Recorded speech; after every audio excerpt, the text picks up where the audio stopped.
दिल्ली भारत की राजधानी, एक ऐसा शहर जहां हर सड़क, हर इमारत और हर पुल सिर्फ सीमेंट और लोहे से नहीं बना बल्कि कहानियों से बना है। लेकिन दिल्ली में एक पुल ऐसा भी है जिसे देखकर लोग दो अलग अलग राय रखते हैं। कुछ लोग कहते हैं वाह क्या इंजीनियरिंग है, और कुछ लोग पूछते हैं लेकिन इसकी कीमत आखिर इतनी बढ़ी क्यों।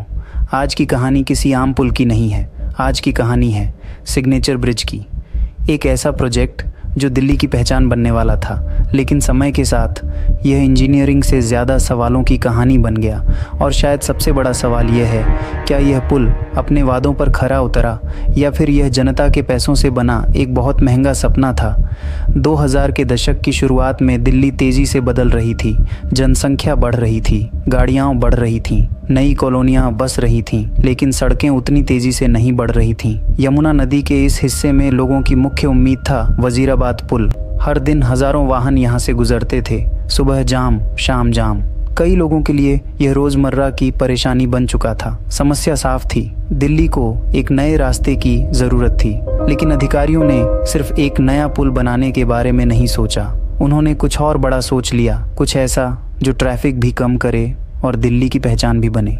यहीं से जन्म हुआ सिग्नेचर ब्रिज के विचार का।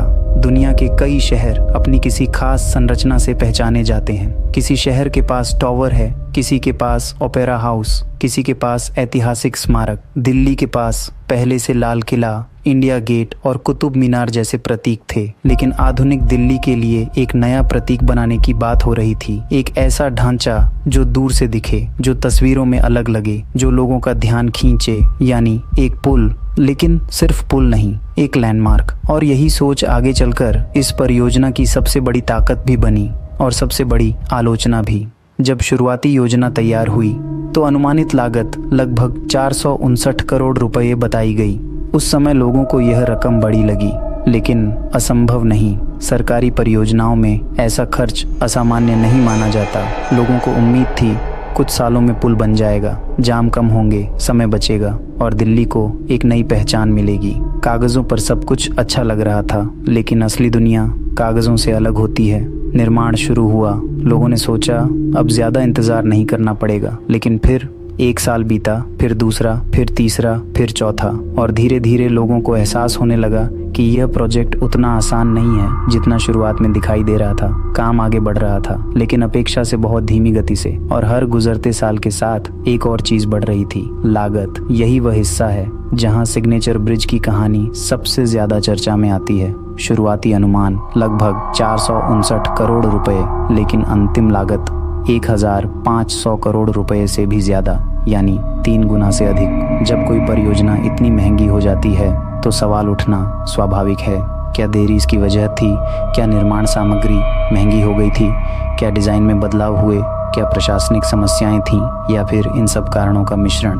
आज भी अलग अलग लोग अलग अलग जवाब देते हैं, लेकिन एक बात पर लगभग सभी सहमत हैं, देरी जितनी बढ़ती है लागत भी उतनी बढ़ती जाती है, और अंत में कीमत सिर्फ सरकार नहीं, जनता भी चुकाती है। अब अगर विवादों को कुछ देर के लिए अलग रख दें तो एक चीज़ साफ दिखाई देती है, यह पुल साधारण नहीं है। इसका विशाल झुका हुआ टॉवर, उससे निकलती स्टील की केबलें और उसका आधुनिक डिज़ाइन उसे भारत के सबसे अलग पुलों में शामिल करते हैं। रात के समय जब रोशनी जलती है तो पूरा ढांचा किसी फिल्मी दृश्य जैसा लगता है। कई इंजीनियर और आर्किटेक्ट इसे भारत की महत्वपूर्ण आधुनिक संरचनाओं में गिनते हैं, और यह दावा पूरी तरह गलत भी नहीं है, क्योंकि तकनीकी दृष्टि से यह वास्तव में एक महत्वाकांक्षी परियोजना थी।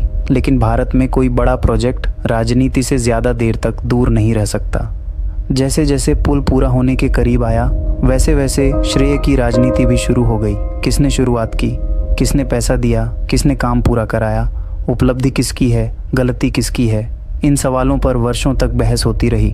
और आज भी जब इस पुल का नाम आता है तो इंजीनियरिंग के साथ राजनीति भी चर्चा में आ जाती है। अब सबसे महत्वपूर्ण सवाल, क्या जनता को फ़ायदा हुआ? कई स्थानीय लोग कहते हैं हाँ, यात्रा आसान हुई, समय बचा, यमुना के दोनों किनारों के बीच कनेक्टिविटी बेहतर हुई।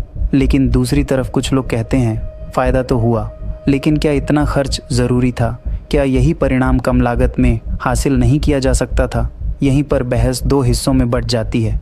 जब हम किसी बड़ी संरचना को देखते हैं तो उसकी ऊंचाई देखते हैं, उसकी खूबसूरती देखते हैं, उसकी तस्वीरें देखते हैं, लेकिन बहुत कम लोग उसकी पूरी कहानी देखते हैं। सिग्नेचर ब्रिज की कहानी स्टील की नहीं है, कंक्रीट की नहीं है। ये कहानी है योजनाओं की, फैसलों की, देरी की और उन उम्मीदों की जो इस प्रोजेक्ट से जुड़ी थी। आज जब रात में सिग्नेचर ब्रिज रोशनी से जगमगाता है तो वह आधुनिक दिल्ली का प्रतीक लगता है, लेकिन उसी रोशनी में एक सवाल भी दिखाई देता है।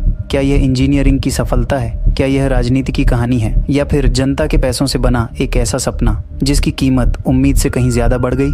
शायद जवाब इस बात पर निर्भर करता है कि आप इस पुल को देखते समय क्या देखते हैं, सिर्फ एक पुल या उसके पीछे छुपी पूरी कहानी। मैं हूँ धनराज और आप देख रहे हैं धनराज डॉक्यूमेंट्री। तो आखिर सिग्नेचर ब्रिज क्या है? एक इंजीनियरिंग चमत्कार, एक राजनीतिक कहानी, या फिर जनता के पैसों से बना एक ऐसा सपना जिसकी कीमत समय के साथ लगातार बढ़ती चली गई? शायद इसका जवाब किसी रिपोर्ट में नहीं मिलेगा, क्योंकि जवाब इस बात पर निर्भर करता है कि आप इस पुल में क्या देखते हैं, सिर्फ स्टील और कंक्रीट या फिर उसके पीछे छिपे फैसले, देरी और करोड़ों रुपए की कहानी। मैं हूं धनराज, और अगर आपको ऐसी ही सच्ची और गहराई वाली डॉक्यूमेंट्री पसंद है तो चैनल को सब्सक्राइब ज़रूर कीजिए।